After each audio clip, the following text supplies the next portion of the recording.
രാവിലെ 8 മണിയൊക്കെ ആയപ്പോഴത്തേക്കും കടയിൽ പോയ ചേട്ടനൊക്കെ തിരിച്ചു വന്നത് 9 മണിയൊക്കെ ആയപ്പോഴത്തേക്കുമാണ് കേട്ടോ. കാരണം അതുപോലെ മഴയായിരുന്നു കേട്ടോ.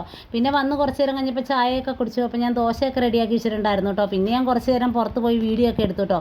ഈ ഒരു വെള്ളം കണ്ടു കഴിഞ്ഞാൽ കുറച്ച് വെള്ളമായിട്ടാണ് തോന്നുള്ളൂ, പക്ഷേ നമ്മുടെ മുട്ടിന് താഴെ വെള്ളമുണ്ട് കേട്ടോ. ഭയങ്കരമായിട്ട് കുറുകിയ വെള്ളമാണ്, ഇങ്ങനെ ഈ ചായയുടെ കളർ പോലെ. നേരത്തെയൊക്കെ തെളിഞ്ഞ വെള്ളമായിരുന്നേ. കുറച്ച് നേരം വീഡിയോ ഒക്കെ എടുത്തതിന് ശേഷം ഞാൻ പിന്നെ നേരെ അകത്തേട്ട് പോയിട്ടോ. കുറച്ച് പരിപാടിയൊക്കെ ഉണ്ടായിരുന്നു, അടുക്കളയിൽ കുറേ കാര്യങ്ങളൊക്കെ ചെയ്യാനുണ്ട്. അപ്പോൾ കുറച്ച് മീനൊക്കെ ഇട്ടിട്ടുണ്ടായിരുന്നു കേട്ടോ കഴിഞ്ഞ ദിവസം. അപ്പോൾ അതൊക്കെ വെട്ടാമെന്ന് കരുതി. അപ്പോൾ സാധാരണ ഞാൻ പുറത്ത് പോയിരുന്നിട്ടാണ് മീനൊക്കെ വെട്ടാറ്, മഴയൊന്നും ഇല്ലാത്ത സമയത്ത് പുറത്ത് അടുക്കള ഭാഗത്ത്. പക്ഷേ ഇപ്പോൾ ഞാൻ ഈ തിണ്ണേ വന്നിരുന്നാണ് കേട്ടോ വെട്ടുന്നത്. അപ്പോൾ ഇവിടെ ആകുമ്പോഴത്തേക്ക് നമുക്ക് തിണ്ണയൊക്കെ എല്ലാം കഴിഞ്ഞിട്ട് കഴുകിയിട്ടാൽ മതിയല്ലോ. കാരണം വേറെ അവിടെ എങ്ങും നിൽക്കാനായിട്ട് രക്ഷയില്ല കേട്ടോ. പുറകിലായിട്ട് മൊത്തം ചെളിയും പിന്നെ കുഴിയൊക്കെയാണ്. കാരണം അവിടെ നേരത്തെ തോടുണ്ടായിരുന്നത് കൊണ്ട് തന്നെ ആ തോട് നികത്തിയതാണ്. എന്നാൽ പോലും ഒരു ചെറിയ മഴയത്ത് നമ്മുടെ മുറ്റത്തേക്കാൾ കൂടുതൽ വെള്ളം അപ്പുറത്തുണ്ട് കേട്ടോ. അതുകൊണ്ട് മൊത്തം ചെളിയും പിന്നെ ഇങ്ങനെ ചതുപ്പ് പോലെ കാല് താഴും. അപ്പോൾ അതുകൊണ്ട് തന്നെ നമുക്കവിടെ നിൽക്കാനൊന്നും പറ്റത്തില്ല. അപ്പോൾ തിണ്ണ ഇരുന്ന് മീൻ വെട്ടാമെന്ന് കരുതിയിട്ട് ഇവിടെ ആകുമ്പോഴത്തേക്കും നമ്മൾ മീൻ വെട്ടി എല്ലാം കഴിഞ്ഞിട്ട് എന്തെങ്കിലും അഴുക്ക് വീണിട്ടുണ്ടെങ്കിൽ നമുക്കങ്ങ് തുടച്ചിടാമല്ലോ. പിന്നെ അത് അവിടെ നിന്ന് ഒരുപാട് നേരം ഇരുന്നു കേട്ടോ. കാരണം ഭയങ്കര കൊതുക് ശല്യമായിരുന്നു. ഈ ഒരു വെള്ളം ഇങ്ങനെ മുറ്റത്ത് കെട്ടിക്കിടക്കുന്നതുകൊണ്ട് ഭയങ്കര കൊതുക് ശല്യമായിരുന്നു. നമ്മൾ മീനൊക്കെ മുറിച്ചുകൊണ്ടിരിക്കുന്നതുകൊണ്ട് തന്നെ നമുക്ക് കൊതുകിനെ തല്ലാനൊന്നും പറ്റുന്നുമില്ല.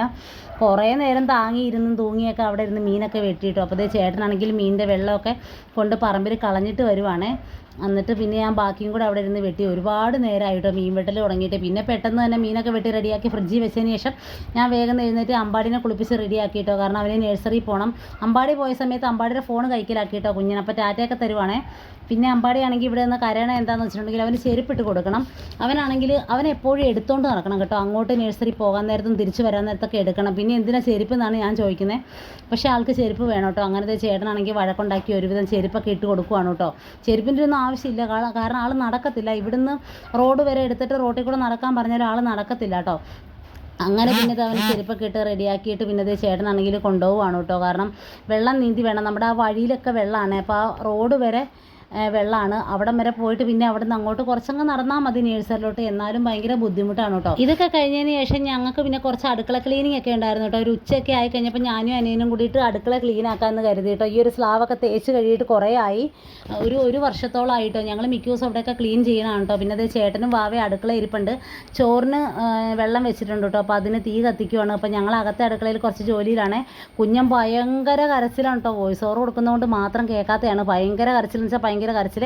ഞാൻ എടുക്കാത്തതുകൊണ്ടാണ് കേട്ടോ. അങ്ങനെ ഞങ്ങളുടെ ക്ലീനിങ്ങും കാര്യങ്ങളൊക്കെ കഴിഞ്ഞു കേട്ടോ. അപ്പോൾ പാത്രങ്ങളെല്ലാം കഴുകി എല്ലാം കമത്തി റെഡിയാക്കി അടുക്കി വെച്ചിട്ടുണ്ട് കേട്ടോ. പിന്നെ വൈകുന്നേരമാണ് ഞാൻ വീഡിയോ എടുക്കുന്നത്. അമ്പാടി നഴ്സറിയിൽ നിന്ന് വന്നു. അത് കഴിഞ്ഞിട്ട് ആൾക്ക് ബിസ്ക്കറ്റൊക്കെ കൊടുക്കാം കേട്ടോ. എപ്പോഴും അപ്പുറത്താണ് പോയിരിക്കാറ്. അപ്പോൾ ഇവൻ ഇപ്പുറത്തിരിക്കാമെന്ന് പറഞ്ഞ് വാശിയാണ്. അപ്പോൾ കാർട്ടൂണൊക്കെ കണ്ട് അനിയൻ ബിസ്ക്കറ്റൊക്കെ കൊടുക്കാം കേട്ടോ. തൊട്ടപ്പുറത്തെ ബെഡിൽ നമ്മുടെ കുഞ്ഞിക്കുട്ടൻ ഇവിടെ ഇരുന്ന് വീഡിയോ ഒക്കെ കാണുന്നുണ്ട്. ചേട്ടൻ തൊട്ടടുത്ത് കിടന്ന് ഉറങ്ങുന്നുണ്ട് കേട്ടോ. പിന്നെ വൈകുന്നേരം ആയപ്പോൾ ഞങ്ങൾ തേങ്ങ വാങ്ങിക്കാനായിട്ട് ടൗൺ വരെ ഒന്ന് പോയിട്ടുണ്ടായിരുന്നു കേട്ടോ.